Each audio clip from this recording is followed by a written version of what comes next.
wasn't said so clearly. I'm from Chicago. And when we think about the beginnings of the IRF, we have to go back to Chicago in 1893. In 1983, in Chicago, not 1893, 1893, in Chicago, they held a World's Fair. It was called the Columbian Exposition. It was intended to celebrate the so-called founding of America, or the discovery of America by Columbus, Christopher Columbus. So it was supposed to be held in 1892.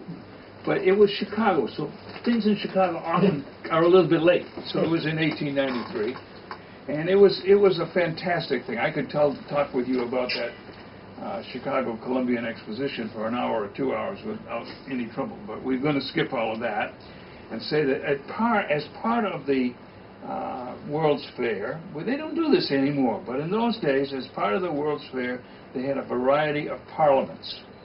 And one of those parliaments was the parliament of the world's religions.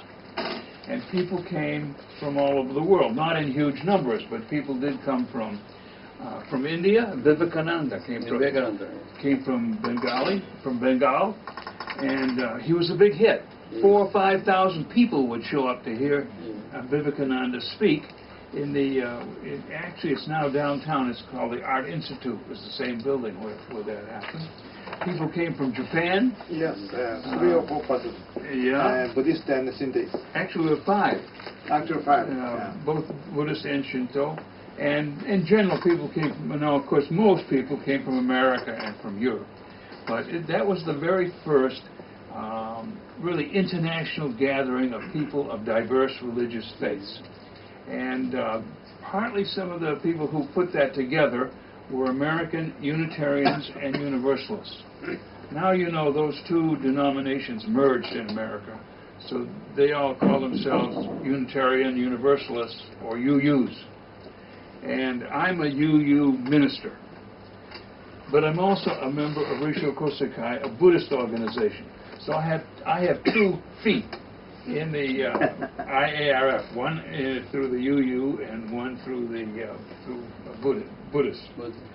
A group of people who were active in the Parliament, some who attended it, some who helped to put it together, got together in 1900 to found what would become the IARF, the International Association for Religious Freedom.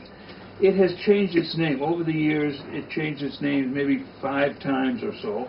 I'm not going to go through that history. It's not very important, although it's interesting if you're interested in how language gets used. But we'll skip that. IARF is what it's now called. That's the International Association for Religious Freedom. It means that its purpose is to bring together liberal religious people and institutions of various cultures and various religious traditions. And probably the name isn't altogether appropriate. And Reverend Miwa and I were at one time part of a little commission that wanted to have the name changed. And everybody agreed we should change the name. But we couldn't agree on what we should change it to. And so it never did get changed. It stayed IARF. And there's been some back and forth on the question of to what extent is IARF concerned about religious freedom. And most of the time through its history it's been concerned with basically with bringing together liberal religious people, regardless of what their concerns might be.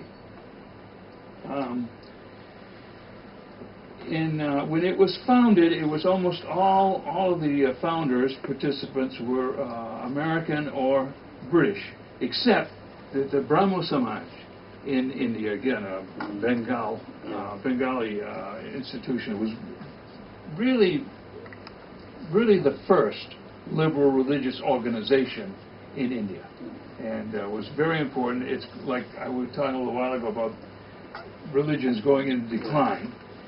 The Brahmo Samaj has gone into decline as badly as any religion can. So they're not so active. There are only a few Brahmos left alive now.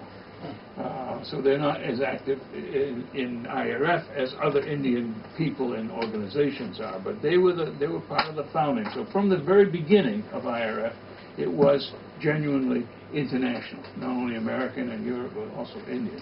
There were no Japanese founders, and until this day, maybe until a few weeks from now, we've not had mainland Chinese members.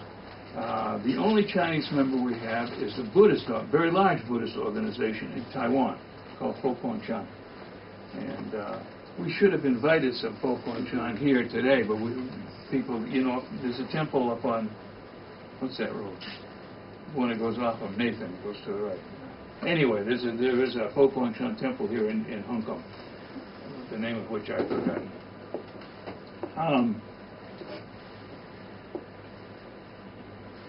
During the 19th century, there were a number of liberal religious groups, organizations that grew up both in Europe, in England, and in the United States. But by the beginning of the Second World War, through the 20s and 30s, almost all of those organizations or groups were in decline. The numbers were going down. That includes the Unitarians and the Universalists in the United States, the Unitarians in England. And there were liberal groups in Switzerland and Denmark and Sweden. All of them were beginning to go into decline during the first half of the 20th century. And there's a lot of reasons for that, which we don't want to try to get into today. I never will forget, for several decades, the headquarters of the IARF was in The Hague, in the Netherlands. And my wife and I visited, not Yayoi, but my previous wife, and I visited The Hague and the IARF headquarters around 1965, I think it was. And it was a big room. And it was dark. You couldn't see more than 10 feet in front of you, and there were two elderly ladies, volunteers, with a staff of IARF. It really gave you the impression that it was a dying institution. But a couple of years later, IARF the fortunes began to change. And part of what made that difference was the coming into IARF especially of Japanese religious groups. Reverend Niwano of Risho Kosakai, where I'm also a member, and we managed to recruit a number of other people. I don't know when you first came into IARF, but it probably was also in the early 70s, right? Yes, the rest of the 60s. Late There is the 60s. beginning and the participation of World Congress. Yeah. Yeah. So in the 60s, the Japanese religious groups, all of which were growing, and had experienced a lot. And they had a lot of not only just visitor numbers, growth in numbers, but a lot of vitality. And they joined IARF in the 1960s and brought to it a lot of energy and vitality. And probably the big turning around point for that was the Parliament. IARF uses the word Congress. I'm sorry, not Parliament. Congress. The Congress, which was held in once in 4 years. Well, it varies. For many long time, the congresses were held every 3 years, Yeah. and the changes only in the last few years. Now every 4 years. Now we're saying 4 years. Who knows? That could change. But in any case, in 1984, the Congress was held in Japan, and it was Tokyo. in Tokyo, Japan, yeah. And it was an enormous success. About 1,200 people participated. And I'm going to, in a minute here or two, I'm going to show you some slides about a couple of congresses. Not that one. We didn't have digital cameras in 1984, so I don't have good slides from that Congress. And then the following, in 1987, the Congress was held at Stanford University in California. And again, it was a big, big success with a lot of participants, and a lot of fun was had by everyone. It was for example, we had I was responsible for that Congress, so I know a little bit about it. We had Chairman of the preparing committee. That's right, and the managing committee. Yeah, managing preparing and managing. Yeah. And we had, for example, 50 people come from Tokyo, from Japan, as interpreters, just to interpret from English to Japanese. Well, Congresses have been, I don't want to go through the whole list of the Congresses, but since the Second World War, 2 Congresses have been held in India, including the most recent one. 1993 in Bangalore, and next, the second time is the 2010. And we had 2 in India, we've had 1 in Korea, we've had 1 in Japan, we've had 1 in Taiwan, we've had 2 in America, we've had 1 in Canada, we've had 1 in England, we've had 1 in Germany, and we've probably had a couple more that I forgot. But so the idea is, the point is that the Congresses have been moving around quite a bit, and the next one is going to be in Birmingham, England. Excuse my pronunciation, I don't get that quite right. But when is this? When? Next year. Next year. In August. From August 21st to the 27th. 4 days. And I should also mention, I suppose, that the headquarters, a few minutes ago I talked about the headquarters being in The Hague with those 2 elderly ladies in the dark room. When in 1965 approximately, the IARF, up until that time they had never had any really staff. And in '65 they hired a young German who was both a minister in the Free Religion Association of Germany, Freies Religionsgemeinde, and was a well, I think he was a Unitarian minister, and became a Unitarian Universalist minister. And he became the General Secretary. Dieter German? Dieter German. Became the General Secretary of the IARF. And that also added a lot of dynamism. And, yes, he was very active. Yeah, he was very active, and partly the involvement of Japanese groups was partly due to the work of Dieter German. In recent years, the IARF has been growing, especially in India and in Africa and in China. Yes, in China. We'll speak of the future that way. And it has actually not been growing very much in Europe or in the United States. There's been a kind of decline. The IARF, I probably should just mention quickly, or maybe you were going to talk about this. The IARF has been a kind of strange combination of individual members and organizational, institutional members. So most of the financial support for the IARF has come from institutions, especially 2, Risho Kosakai in Japan and the Unitarian Universalist Association in the United States. Many other organizations have contributed lesser amounts, but those 2... But now it's changing. It's changing now, that's right. And now it's becoming, in a sense, more democratic. IARF is relying on income from a wider number of groups. But it is never directly involved in terms of fundraising. I have never been asked to give money by IARF, personally.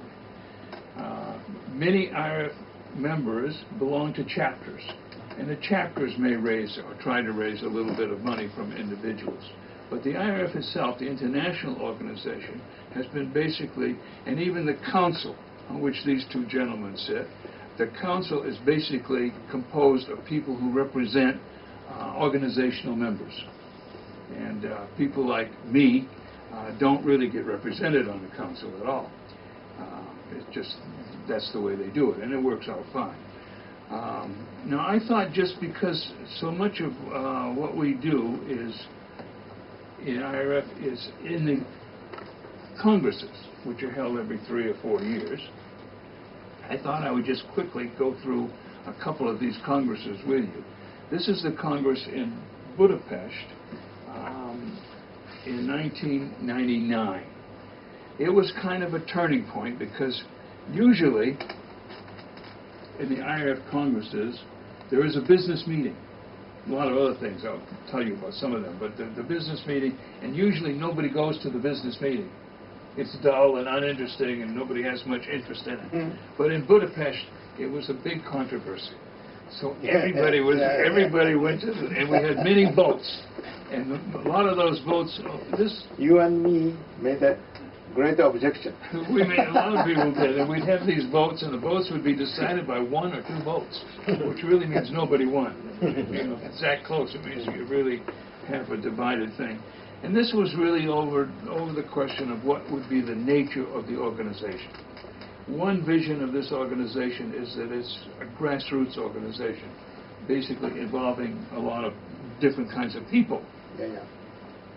Another vision of the organization was that it would be a kind of social work agency concerned with exclusively with religious freedom, and it would be the staff that would do the work.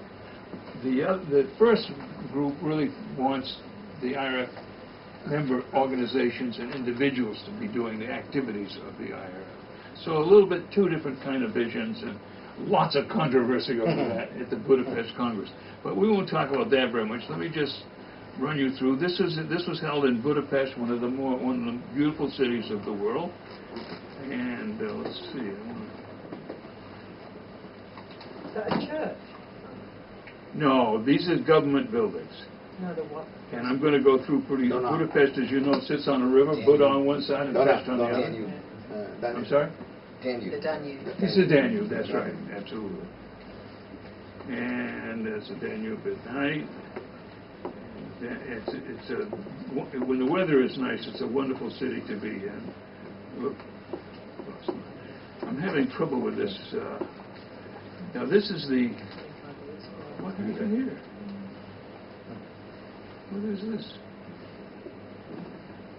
What? The best way to find out. Let me just get rid of some of this. I think what's happening. I see what's happening. I'm opening these things. Yeah, what's that? That's a government building. Yeah, it's an 11th century government building. Oh. But this is the one I wanted. Why is this one not working?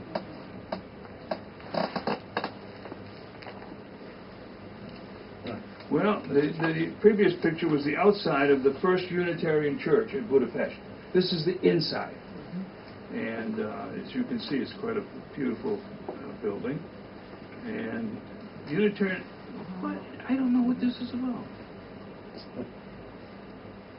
I'm sorry, I prepared this on another computer and it's not working very well on this one. I don't know what this is about. Let me start over again, try something.